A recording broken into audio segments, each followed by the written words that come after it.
أقبلت كتائب الشياطين الحمر تهبط بمظلاتها من الطائرات، فإذا أبناء مصر جنودا وشعبا نساء ورجالا يستقبلون هؤلاء الغادرين ببنادقهم ومدافعهم الرشاشة. كان الشاويش محمد في إجازة بين أهله حين حدث العدوان، قطع إجازته وذهب مسرعا إلى فصيلته في قطاع فلسطين. عثر على سيارة كانت ذاهبة إلى القصيمة فقفز إليها بسرعة ووصل إلى الموقع وكان جنوده في انتظاره. لاحت عن بعد سيارات العدو المصفحة في طريقها إلى الموقع، وأصدر الشاويش محمد أوامره بعدم الحركة. تقدمت المصفحات ووصلت إلى بعد أمتار من التبة،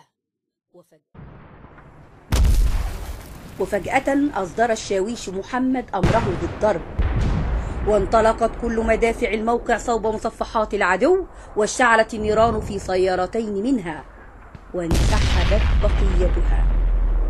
ولكن فجأة بدأ موكب جديد من مصفحات العدو كان حشدا أكبر من الأول، وعادت طائرات العدو بأصواتها وقذائفها.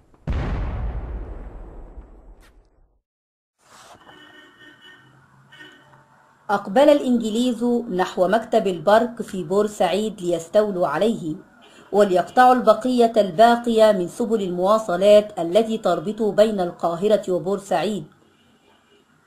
أصرت الفدائيات الأربع ومن بقي معهن من الموظفين على عدم التسليم مهما كان الثمن. وسدد الإنجليز نيران مدافعهم، فإذا الفتيات الفدائيات يطلقن مدافعهن الرشاشة دفاعا عنه، وأقبل شباب المقاومة الشعبية لمساعدتهن من نوافذ المنازل المجاورة.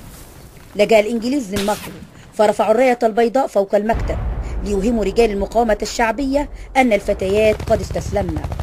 أدركت الفتيات الخديعة فعدن يرسلن إلى دبابات العدو وابلا من رصاص مدافعهن الرشاشة.